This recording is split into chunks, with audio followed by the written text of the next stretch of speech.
It's not. There's no need even to have a college degree at all, or even high school. I mean, if somebody graduated from a great university, that may be an indication that they will be capable of great things, but it's not necessarily the case.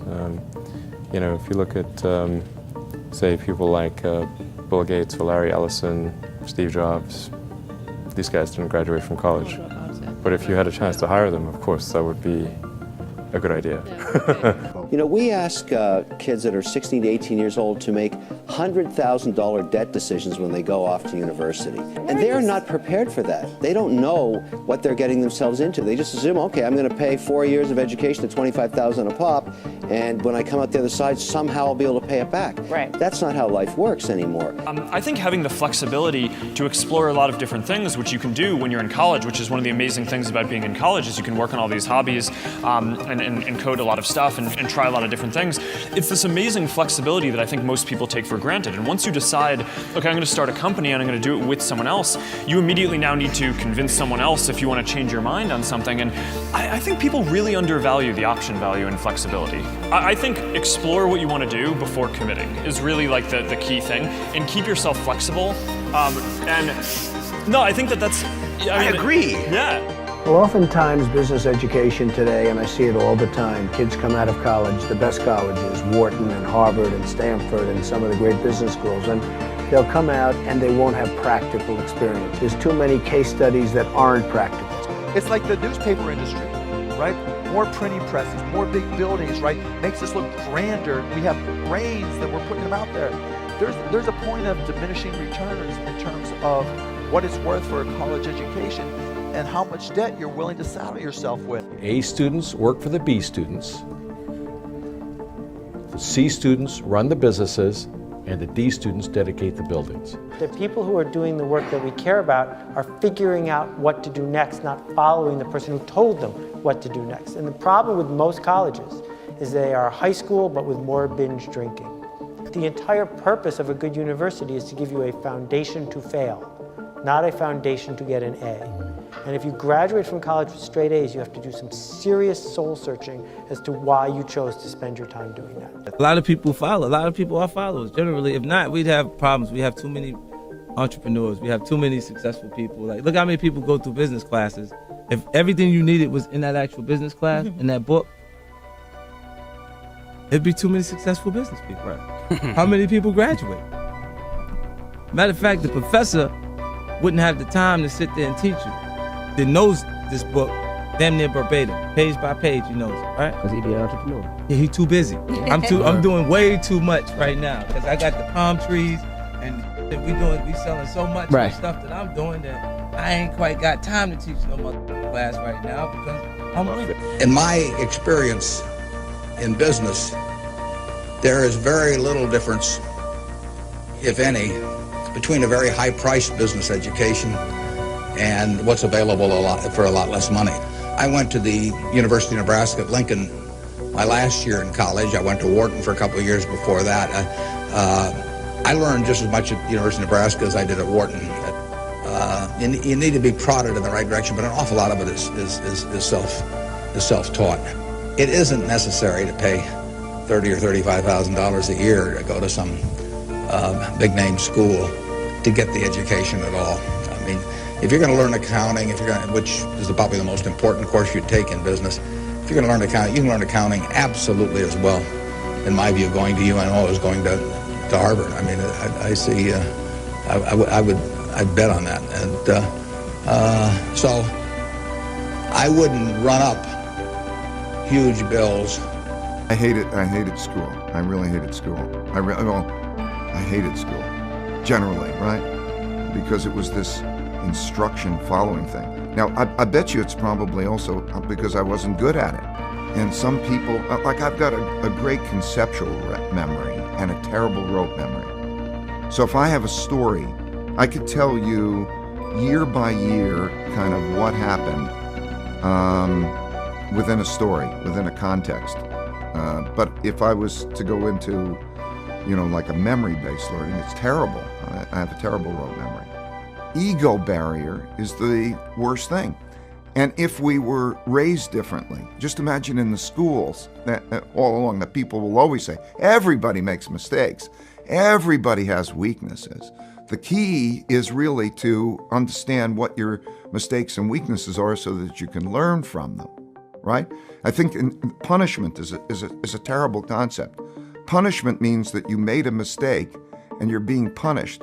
I think instead of punishment, every time somebody makes a mistake, you should say the only thing that you need to do to get out of your punishment is first think, what kind of mistake was that? So if I'm in a situation that's like that again, how would I deal with it differently, not to make that mistake?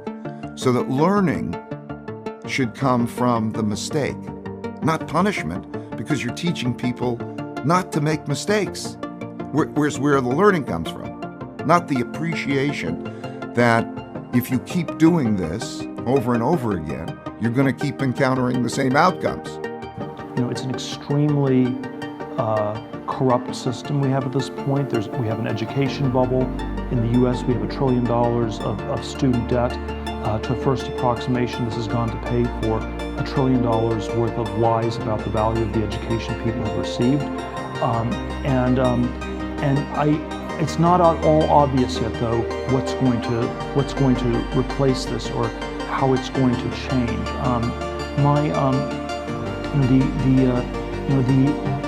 I'm somewhat skeptical that it will be replaced by any sort of single unitary system. I have this fellowship for young people to start companies, and it's not, my claim is not that everybody should do this. I don't think everyone should become an entrepreneur. And I think there is no one size fits all. And so I think the future will be much more heterogeneous, much more diverse in terms of what people do.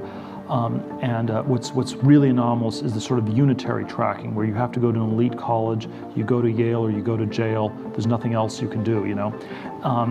And so I think the universities are perhaps in the same place as the Catholic Church was in 1514, if we go back 500 years, where you had sort of this monolithic way, this universal way of body of knowledge of teaching things.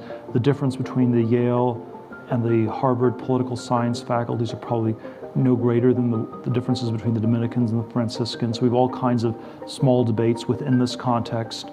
We have a system of indulgences that's costing more and more to support this priestly or professorial class of people.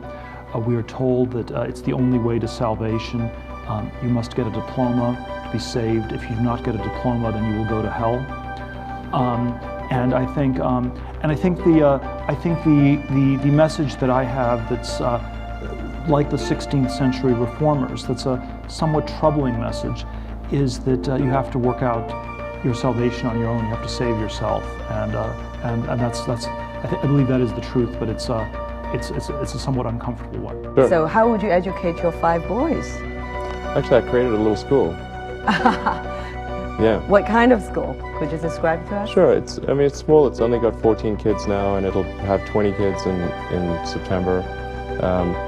It's called Ad Astra, which means to the stars. That's maybe a bit different from most other schools, is that there aren't any grades. There's no like not grade 1, grade 2, grade 3 type of thing. And making all the children go in the same grade at the same time, like an assembly line. I know. Because some people love English or languages, some people love math, some people love music, and different abilities at different times. It makes more sense to cater the education to match their aptitudes and abilities. So I think that's one principle.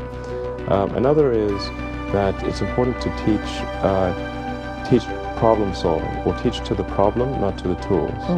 So this would be like, let's say you're trying to teach people about how engines work, or you could start by a more traditional approach would be to say, well, we're going to teach you all about screwdrivers and wrenches, and you're going to have a course on screwdrivers, a course on wrenches, and all these things, and this is a very difficult way to do it. A much better way would be like, here's the engine, now let's take it apart. How are we going to take it apart? You need a screwdriver.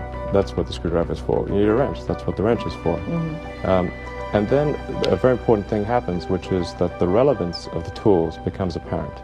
So all your 5 boys are in that school? Yes. Until when? This is from I don't know. preschool So far, to... it's only 1-year-old. They like it. They like it? Yeah. And you want to keep them away from regular schools? No, I just didn't see that the regular schools they weren't doing the things that I thought should be done. Like, you know, those 2 principles, they weren't adhering to those principles. So I thought, well, let's see what we can do. Maybe creating a school will be better. And I actually hired a teacher from the school they were at, who also agreed with me that there was a better way to do it. Have they surprised you in a way of their innovative thinking? Yeah, it seems to be going pretty well. I mean, the kids really love going to school. I think that's a good sign. You know, I mean, I hated going to school when I was a kid. It was torture.